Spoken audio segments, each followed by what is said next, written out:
안녕하세요. 저는 다른 부부들처럼 평범하게 살아가고 있는 가정주부입니다. 얼마 전 겪었던 일에 대해서 사연을 적고 싶어서 이렇게 글을 적어요. 제 나이 40에 정말이지 너무나도 신기하고 짜릿했던 경험을 하게 되었습니다. 남편과 지금까지 살면서 한 번도 부족한 것 없이 사랑을 주고받고 행복하게 살고 있다고 생각했었는데 그날의 추억은 정말로 너무나도 강렬해서 아직까지 잊혀지지가 않네요. 그렇다고 저희 부부가 사이가 안 좋았던 것도 아닙니다. 저희 부부는 예전부터 금술이 좋기로 유명해서 주변 사람들도 부러워할 정도였어요. 그리고 남편은 신혼 때부터 지금까지 10년이 넘는 시간 동안 한결같이 저를 사랑하고 아껴주었습니다. 저희 부부는 둘 다 여행을 참 좋아해서 결혼 생활하며 주말에 시간을 내어 전국 팔도 안 돌아다닌 곳이 없을 정도로 많이 다녔습니다. 그러다 저번 달에 남편이 산나물이 드시고 싶다고 해서 저희 부부는 산나물도 좀 캐고 겸사겸사 등산도 할 겸 지리산 나들이를 가게 되었던 거죠. 그날은 날씨도 좋았고 몇 년 전부터 시작한 팬데믹으로 인해 여행을 거의 못 다녔기 때문에 마음이 한참 들떴습니다. 산도 좋고 꽃도 좋고 비록 사람이 생각보다 많아서 걱정을 하긴 했지만 마스크를 잘 쓰고 있으니 괜찮을 거라 생각했었습니다. 남편과 손을 잡고 연신 콧노래를 흥얼거리며 산을 올라가고 있었죠. 생각보다 나물 캐는 분들이 많아서 그런지 별다른 수확은 거의 없었지만 그래도 경치가 좋아서 주변을 구경하는 맛은 있더라고요. 게다가 오랜만에 도시에서 벗어나 산속 풍경을 보니까 저절로 힐링이 되는 듯 했습니다. 그러다가 너무 흥이 겨운 나머지 제가 잠깐 한눈 파는 사이에 다리를 헛디뎌서 넘어지고 말았습니다. 다행히도 크게 다친 곳은 없는 것 같았지만 살짝 발목이 삐었는지 약간은 지끈하더라고요. 그래도 이 정도면 올라가는데 문제는 없겠다 생각하고 걱정하는 남편에게 괜찮다고 걱정하지 말라고 말을 했고 천천히 올라가면 될 것 같아요. 라고 이야기하고 다시 산을 올라가기 시작했는데 얼마 지나지 않아서 다리가 점점 퉁퉁 붓는 느낌이 들고 걸음을 내딛기가 쉽지 않았습니다. 제가 점점 남편을 따라가지 못하고 뒤처지면서 걷기가 힘들어 보이자 남편은 그런 제가 걱정되었는지 그냥 여기서 다시 돌아서 내려가자고 했고 남편의 부축을 받아 힘겹게 한 발 한 발 조심해서 산을 내려오고 있었어요. 원래 산이라는 게 올라가는 것보다 내려가는 게 더 힘든 것처럼 남편의 부축을 받고 있어도 발목이 점점 아파오고 나중엔 천천히 걷는 것조차 힘이 들더라고요. 몇 걸음 걷다가 쉬고 또 얼마 걷다 말고 앉아서 쉬니까 이러다가는 해지기 전에 내려갈 수 있을까 점점 초조해지고 걱정이 되기 시작했습니다.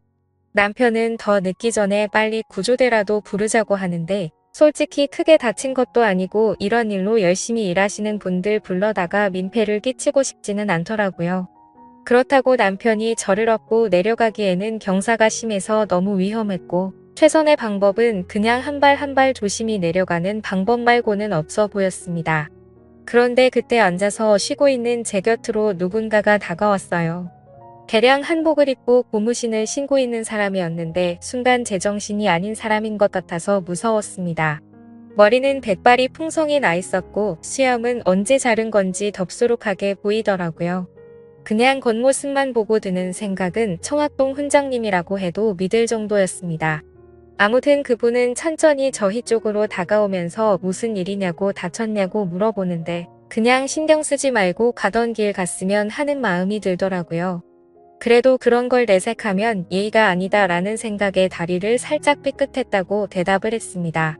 그러자 이내 그 사람은 자기가 좀 봐주겠다면서 제 다리를 만져봤습니다.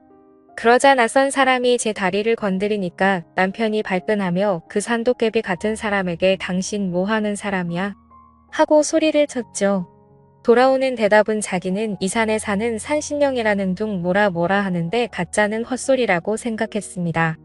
하지만 다른 대안이 없었기도 했고 믿져야 본전이라는 생각에 남편에게 괜찮다고 대답을 했죠. 그리고는 그 산신령이라는 사람이 거친 손으로 제 삐끗한 다리를 여기저기 만지기 시작하다가 허리춤에서 뭔가를 꺼냈는데 작은 바늘이 잔뜩 들어있는 침이었었죠. 능숙하게 라이터로 소독을 하더니 제 다리에 여기저기 침을 놓기 시작했습니다. 그러더니 잠시만 움직이지 말고 이대로 가만히 있으라고 하고는 등산로에서 벗어나 숲속으로 사라져 버리더라고요. 남편과 저는 뭔가에 홀린 사람처럼 정신이 멍해져서 서로를 쳐다보고 있었고, 그로부터 약 10분의 시간이 지났을 때 숲속에서 산신령이 풀을 한 줌 뜯어오더니 그걸 돌에 익혀서 떡처럼 만들었습니다. 이게 약초라며 도시 사람들은 약을 바로 지천에 두고도 모른다며 혀를 차더라고요. 그리고 나서 제 목에 둘러져 있던 손수건을 뺏어서 약초를 제 발목에 붙이고 손수건을 묶어 고정해 주었습니다. 그리고는 남편에게 제 허벅지 쪽을 가리키면서 이곳을 주물러줘야 혈액순환이 되면서 약효가 빨리 돌아라고 말하더라고요. 그러면서 자신이 이 여자 몸에 손을 댈 수는 없으니 남편인 당신이 하라고 해서 남편은 얼떨떨한 표정으로 제 다리를 주무르기 시작했는데 산신령 아저씨가 옆에서 그게 아니라는 듯 못마땅한 표정을 짓더라고요. 결국 마휴 고참. 나와봐. 내가 할게. 사람이 뭐 일이 시원찮아 그렇게 말하고는 제 허벅지를 엄지손가락으로 꾹꾹 누르기 시작했는데 제가 마사지를 태국에서도 받아보고 진짜 잘한다고 소문이 났던 비싸고 좋다는 곳에서 받아보기도 했는데 그런 느낌은 살면서 처음 받아봤습니다.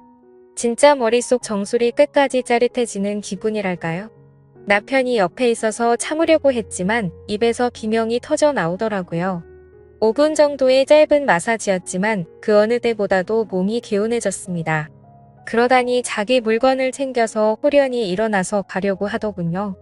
이제 조심해서 내려가. 내려가면 당분간 다리 쓰지 말고.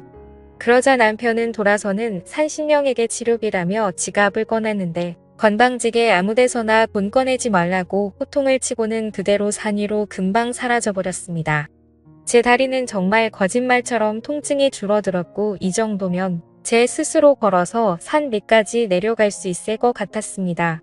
남편과 집에 돌아와서도 다리 잘 풀어주고 쉬었고요. 다음날 보니 크게 부어오르지도 않고 금방 괜찮아지더군요. 병원에서도 초기에 대응을 잘해서 가만히 놔두면 금방 낫겠다고 크게 신경 쓰지 않아도 된다고 했습니다. 아무튼 생애 처음으로 겪어본 그 짜릿한 마사지가 계속해서 제 머릿속을 맴돌았습니다. 그때 그 손맛이 너무 좋아서 남편에게도 종종 주물러 달라고 하는데 남편이 아무리 노력해도 절대로 그 느낌이 나지가 않더라고요. 사실 그게 당연한 거겠죠. 비싸고 좋은 마사지를 받아도 그런 기분은 겪어보지 못했는데 일반인인 남편이 해준다고 다를 리가 없으니깐요. 정말 이제 와서 생각하면 진짜 그 사람이 산신령인가 싶기도 하고 아무튼 신기한 경험이었습니다.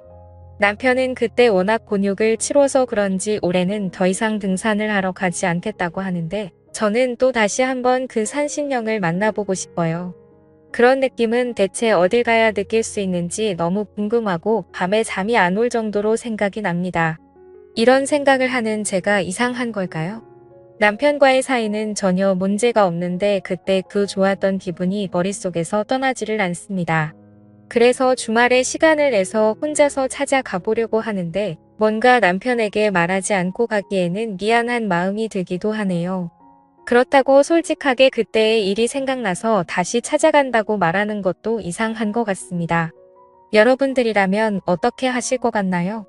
저도 이런 질문을 하는 제가 이상한 거 잘 알지만 이런 경험 해보지 못한 분들은 저를 절대 이해 못하실 것 같네요. 솔직히 그 정도로 잊지 못할 경험이었다고만 말하겠습니다.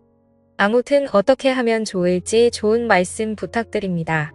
제 이야기는 여기까지입니다. 구독과 좋아요 알람 설정 부탁드려요. 감사합니다.